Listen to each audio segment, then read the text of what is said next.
नमस्कार, AB star news देख रहे हैं आप। मैं हूं आपके साथ सोहन सिंह। वक्त हो चुका है आपका राज्य आपकी खबरों का, जिसमें सबसे पहले बात करेंगे मध्य प्रदेश के विदिशा की, जहां छात्रों ने 9 महीने से बंद पड़े छात्रावास को खोलने की मांग की है। आपको बता दें कि कोरोना काल के दौरान छात्रावास को बंद कर दिया गया था, जिसके बाद अब छात्रों की मांग है कि इस छात्रावास को दोबारा खोल देना चाहिए। तो मध्य प्रदेश के विदिशा से यह खबर सामने आ रही है। मध्य प्रदेश के शहर और जिले के अनुसूचित जाति, अनुसूचित जनजाति और ओबीसी वर्ग के विद्यार्थियों ने पिछले 9 महीने से बंद छात्रावासों को खोले जाने की मांग की है। विद्यार्थियों का कहना है कि जिस प्रकार से कोविड के चलते अधिकांश बंद की गई चीजों को चालू कर दिया गया है, जिम, स्कूल, कॉलेज, शासकीय आयोजन, राजनीतिक आयोजन, यातायात के साधन आदि शुरू हो चुके हैं। ऐसे में छात्रावासों को भी नियमित रूप से खोले जाने की अनुमति दी जानी चाहिए। स्कूल और कॉलेज खुल गए हैं, ऐसे में ग्रामीण क्षेत्रों में जो विद्यार्थी ग्रामीण क्षेत्रों से आते हैं वो नियमित रूप से आकर पढ़ाई नहीं कर पा रहे हैं। ऐसे में उन छात्रावास में रहकर पढ़ाई करने की सुविधा ऐसे छात्रों को मिल सकेगी। तो विदिशा से यह मामला सामने आया है, जहां पर छात्र लगातार बंद पड़े छात्रावासों को खोलने की मांग कर रहे हैं। साफ तौर पर कहना है उनका कि कोरोना के चलते जब छात्रावास बंद कर दिए गए थे तो उसके बाद अब छात्रों को दिक्कतों का सामना करना पड़ रहा है, क्योंकि जो छात्रावास हैं वो खुल नहीं पाए हैं, जिसकी वजह से जो ग्रामीण इलाकों के छात्र हैं वो पहुंच नहीं पा रहे हैं और अब उनकी पढ़ाई भी इस वजह से प्रभावित हो रही है। दरअसल कोरोना काल के दौरान जो मंजर था वो पूरे देश ने देखा था। उस दौरान शैक्षणिक गतिविधियां हो, आर्थिक गतिविधियां हो, तमाम चीजें बंद कर दी गई थी। लेकिन अब धीरे धीरे जो जिंदगी है वो पटरी पर लौटने लगी है और अब ऐसे में छात्र मांग कर रहे हैं कि जो छात्रावास बंद कर दिए गए थे उन्हें दोबारा खोल दिया जाए। अब ऐसे में देखना दिलचस्प होगा कि जो प्रशासन है वो इस मांगों को कितनी संगीनता से लेता है। आपको बता दें कि ये देखने वाली बात होगी कि आखिर ये जो छात्रावास है वो अब कब तक खुल पाते हैं। कलेक्ट्रेट में जाके ज्ञापन दे चुके हैं, इसके बाद भी हमारी कोई सुनवाई नहीं हुई है। अब हम दूसरा ज्ञापन दे रहे हैं। अब इसके बाद भी हमारी सुनवाई नहीं होती है तो हम अब जो आने वाला समय है उसमें हम भयंकर वाला मतलब कि ज्ञापन देंगे, उग्र आंदोलन करेंगे, जिसकी मतलब जिम्मेदार शासन और प्रशासन रहेगी। हम बार बार यही कहना चाहते हैं, हमें कुछ नहीं चाहिए, सिर्फ हमारा छात्रावास खोल दिया जाए। कि जो महाविद्यालयीन छात्र छात्राएं हैं उनकी जो मुख्यमंत्री छात्र आवास योजना की राशि है वो पेंडिंग पड़ी हुई है, वो जल्द से जल्द दिलाई जाए। और ऐसे समय में जहाँ पर शासन प्रशासन द्वारा तमाम चीज़ें चालू हैं, जैसे यातायात के साधन हैं और होटल्स हैं और बड़े जो सभागृह हैं, सब चीज़ यहाँ पे सुचारू रूप से संचालित हैं, तो ऐसे में हॉस्टल खोलना भी हम तर्क संगत समझते हैं। मुंगावली में बदमाश बेखौफ नजर आ रहे हैं। दरअसल हथियार के बल पर लूट की वारदात को अंजाम दिया गया है। आपको बता दें कि मसाला व्यापारी को बदमाशों ने अपना शिकार बनाया है। जो खबर निकलकर सामने आ रही है उसमें मसाला व्यापारी से लूट की बात सामने आ रही है। तो पिपरई में कट्टे की नोक पर लुटेरों द्वारा व्यापारी से आंखों में मिर्ची डालकर करीब 72,000 रुपए की लूट की वारदात को अंजाम दिया गया है। मामला पिपरई थाना इलाके का है। जानकारी के मुताबिक प्रवीण जैन अपने ड्राइवर गोलू साहू के साथ मोटरसाइकिल से व्यापार की रकम की उगाही कर अपने घर अशोकनगर जा रहे थे।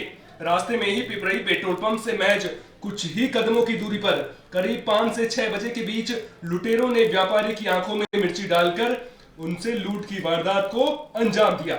लुटेरों द्वारा व्यापारी प्रवीण कुमार गोलू साहू के साथ डंडों से मारपीट भी की गई और देसी कट्टा से हवाई फायरिंग कर उन्हें डरा धमका कर वहां से रफूचक्कर हो गए।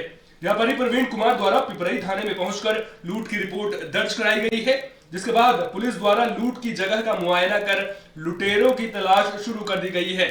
घटना की सूचना मिलते ही पुलिस अधीक्षक रघुवंश सिंह भदौरिया द्वारा भी घटना स्थान पर वो भी पहुंचे थे। तो अब पुलिस के लिए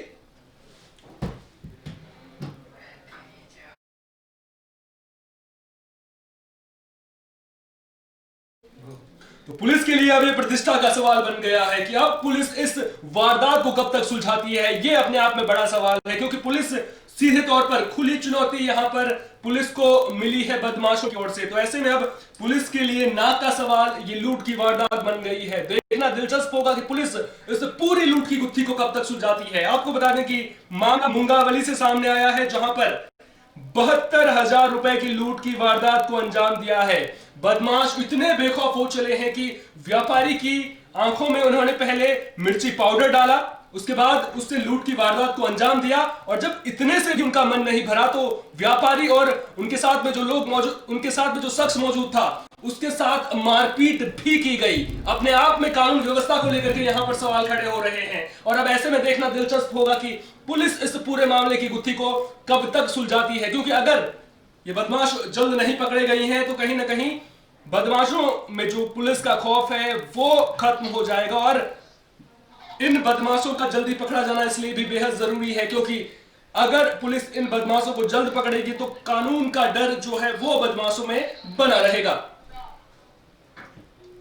पटपरा गांव है, वहाँ रोड कच्ची रोड लगती, वहाँ मोटरसाइकिल थोड़ी धीमी हुई, 3 लोग मोटरसाइकिल पे आए थे और आंखों में मिर्ची डाल दी और काला बैग था उसमें 72,000 रुपये थे, वो ले गए। मैं वही करने आया था तो टायलेट पे मिर्ची भर दी, फिर डंडे मारे, गाड़ी गिर गई थी, उनकी लगी बहुत, 2-3 डंडे मारे।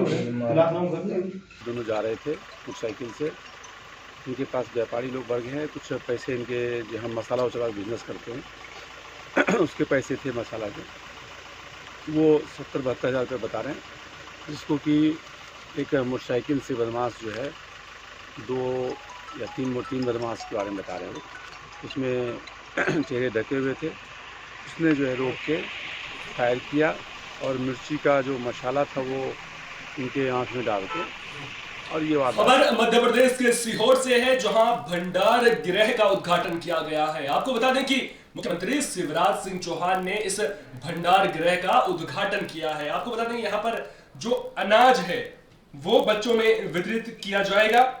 मध्य प्रदेश के सीहोर में विधानसभा में शासकीय हाई स्कूल के बच्चों को वितरित किए जाने वाले मोटे अनाज के भंडारण के लिए बनाए गए भंडार गृह का शुभारंभ मुख्यमंत्री शिवराज सिंह चौहान ने ऑनलाइन कार्यक्रम के दौरान किया। इस वर्चुअल शुभारंभ कार्यक्रम में मुख्य अतिथि के तौर पर विधायक सुदेश राय मौजूद थे। इस ऑनलाइन शुभारंभ कार्यक्रम के दौरान विधायक सुदेश राय ने ग्रामीणों को संबोधित करते हुए कहा कि प्रदेश सरकार की सभी जनहितैषी योजनाओं का लाभ गरीबों तक पहुंचाने के लिए प्रतिबद्ध है। उन्होंने कहा कि जल्द ही कोरोना की वैक्सीन भी प्रदेश के हर जरूरतमंद तक पहुंचाई जाएगी। इस दौरान विधायक सुदेश राय ने सीएम शिवराज सिंह चौहान से ऑनलाइन चर्चा के दौरान सीहोर विधानसभा में चल रहे विकास कार्यों की जानकारी दी। इस दौरान मुख्यमंत्री शिवराज सिंह चौहान ने विधायक राय को भरोसा दिलाया कि सीहोर विधानसभा के विकास में कोई कोर कसर नहीं छोड़ी जाएगी। कार्यक्रम का शुभारंभ कन्या पूजन के साथ किया गया। इस दौरान बीआरसी ओम प्रकाश शर्मा, संकुल प्रभारी नलिन मालवीय ने विधायक सुदेश राय समेत अन्य मेहमानों का स्वागत किया, जिसमें वरिष्ठ बीजेपी नेता मायाराम गौर, मंडल अध्यक्ष ग्रीस सोलंकी भी मौजूद रहे। आज ये लोकार्पण सिर्फ सीहोर में नहीं अपितु तो हमारे मध्य प्रदेश के यशस्वी मुख्यमंत्री आदरणीय शिवराज सिंह चौहान जी द्वारा पूरे मध्य प्रदेश में करा गया है, और उसी कड़ी में सीहोर के 3 किचन शेड का आज उद्घाटन हुआ है और अनगिनत और भी निर्माणाधीन है। अतिशीघ्र उनका भी निर्माण करा जाएगा। मैं पूरे सीहोर विधानसभा की तरफ से आपके माध्यम से माननीय मुख्यमंत्री जी को धन्यवाद प्रेषित करता हूँ। खबर अहमदाबाद से है, जहां से रामदास अठावले ने वैक्सीन को लेकर के समाजवादी पार्टी के राष्ट्रीय अध्यक्ष अखिलेश यादव को जवाब दिया है। आपको याद होगा हाल ही में अखिलेश यादव ने कहा था कि वो बीजेपी की कोरोना वैक्सीन नहीं लगवाएंगे, जिसके बाद से इस पूरे मामले पर सियासत परवान चढ़ती हुई नजर आ रही है। और आपको बता दें कि अब इसी कड़ी में रामदास अठावले ने अखिलेश यादव को करारा जवाब दिया है। तो देश में वैक्सीन को लेकर राजनीति शुरू हो गई है। पक्ष विपक्ष लगातार एक दूसरे पर आरोप प्रत्यारोप लगाने से पीछे नहीं हट रहा। समाजवादी पार्टी अध्यक्ष अखिलेश यादव के वैक्सीन को लेकर दिए गए बयान पर केंद्रीय मंत्री रामदास अठावले ने करारा जवाब दिया है। अहमदाबाद दौरे पर रामदास अठावले ने आराम से अखिलेश यादव के बयान पर कटाक्ष करते हुए कहा कि यदि अगर आप जीवित रहना चाहते हैं तो वैक्सीन न लें। उल्लेखनीय है कि केंद्रीय मंत्री रामदास अठावले शुक्रवार को अहमदाबाद दौरे पर थे, जहां वो अपनी पार्टी के गुजरात राज्य अध्यक्ष के पिता की मृत्यु के बाद उनकी शोक सभा में शामिल हुए थे, जहां उन्होंने कार्यकर्ताओं के साथ बैठक की और स्थानीय निकाय चुनाव के मुद्दे पर भी चर्चा की है। तो अब वैक्सीन को लेकर के सियासत शुरू हो गई है। दरअसल जब कोरोना काल चल रहा था उस दौरान विपक्ष लगातार सरकार की तैयारियों को लेकर के सवाल खड़ा कर रहा था। उसके बाद जब बारी वैक्सीन की आई तो विपक्ष सरकार से सवाल पूछ रहा था कि वैक्सीन कब आएगी। उसके बाद जब सरकार ने वैक्सीन को मंजूरी दी तो उसके बाद अब विपक्ष सवाल उठाने लगा था कि हमें जो बीजेपी की वैक्सीन है उस पर भरोसा नहीं है। ऐसे में विपक्ष का जो पूरा मामले को लेकर के कोरोना काल से ही अगर हम बात करें तो कहीं ना कहीं ढुलमुल रवैया यहां पर देखने को मिला है। और आपको याद होगा अखिलेश यादव ने कोरोना वैक्सीन ना लगाने की बात कही थी, जिसके बाद उन्हें जो है लगातार उनके इस बयान को लेकर के ट्रोल होते हुए भी अखिलेश यादव नजर आए थे और एक के बाद एक बीजेपी नेता लगातार उनके इस बयान पर कटाक्ष करते हुए भी नजर आ रहे हैं। अब ऐसे में देखना दिलचस्प होगा कि क्या अखिलेश यादव रामदास अठावले के बयान के बाद कोई जवाब देते हैं या नहीं, ये देखने वाली बात होगी। हालांकि आपको बता दें कि बयान देने के बाद कई बार अखिलेश यादव ने अपने बयान पर सफाई भी दी है, लेकिन अब कुल मिलाकर देखा जाए तो अच्छी तस्वीर बिल्कुल भी नजर नहीं आ रही है, क्योंकि कोरोना वैक्सीन को लेकर के उम्मीद ये की जाती है कि पक्ष विपक्ष साथ में आएंगे और जनता का साथ देंगे। जनता के बीच में जब कोरोना वैक्सीन पहुंचेगी तो एक अच्छा संदेश जनता के बीच में जाएगा, लेकिन जिस तरह से राजनीति हो रही है वो अपने आप में कई सवाल खड़े कर रही है। अपने को जिंदगी में और अच्छा काम करना है, बाल बच्चों को संभालना है और कोई अच्छा काम करना है तो वैक्सीन लेना है। ठीक है, ये प्रिवेंटिव ऐसा कोरोना ना हो उसके लिए वैक्सीन है, ये कोई ऐसी वैक्सीन नहीं है। नहीं तो आप मत लीजिए, अगर जिंदा रहना है तो ले लो, नहीं जिंदा रहना है तो मत लीजिए। और ये भाजपा की वैक्सीन है, भाजपा की वैक्सीन नहीं है, ये तो वैक्सीन ये जो कंपनियों ने तैयार की है, ये कोई भाजपा की कंपनी तो नहीं है।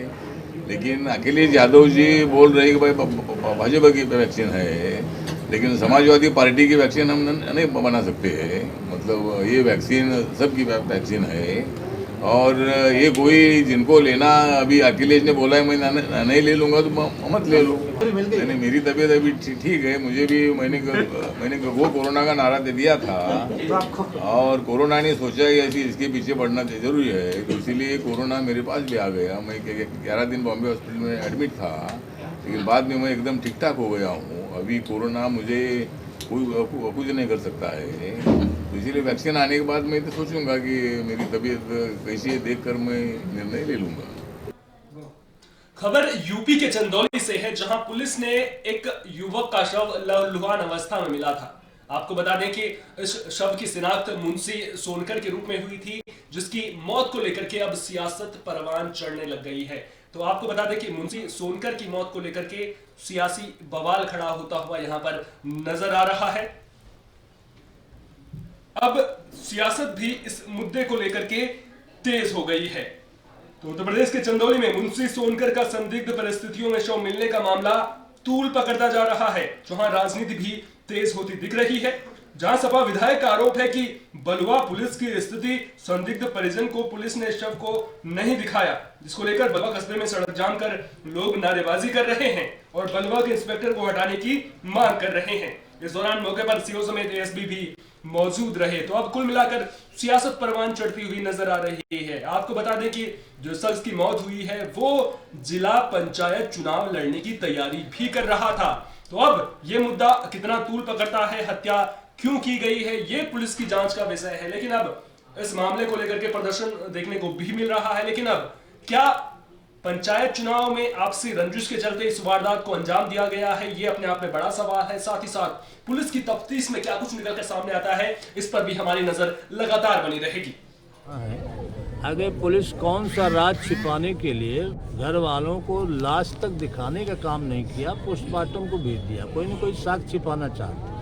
घर वालों को ये शक है या तो पुलिस ने हत्या कराई हो या पुलिस ने काउंटर किया हो, तो इसका खुलासा तो पुलिस बताए। 2-4 लोग इनके पिता बैठे हैं, इनके परिवार के बैठे हैं। जब ये चाहते थे कि हम अपनी बेटी की लाश देख लें तो उसमें कौन सा गुनाह था, पुलिस क्या राज छिपाना चाहती थी। अब तो ये लाश सामने आए, घटना खुलासा हो तभी तो पता चलेगा। ये शक है परिवार के लोगों, क्षेत्रवासियों को भी शक है कि पूरी घटना को पुलिस जानती, दोनों स्थिति। यदि पुलिस ने काउंटर किया है तो भी जानते ही पुलिस, यदि पुलिस ने हत्या करवाई है, इसका हाथ है, संलिप्त है, तो भी पुलिस जानती है। दोनों दिशा में पुलिस इसका खुलासा करे तभी इस परिवार को आपका न्याय राज आपकी खबरों में फिलहाल के लिए इतना ही। दीजिए इजाजत, नमस्कार।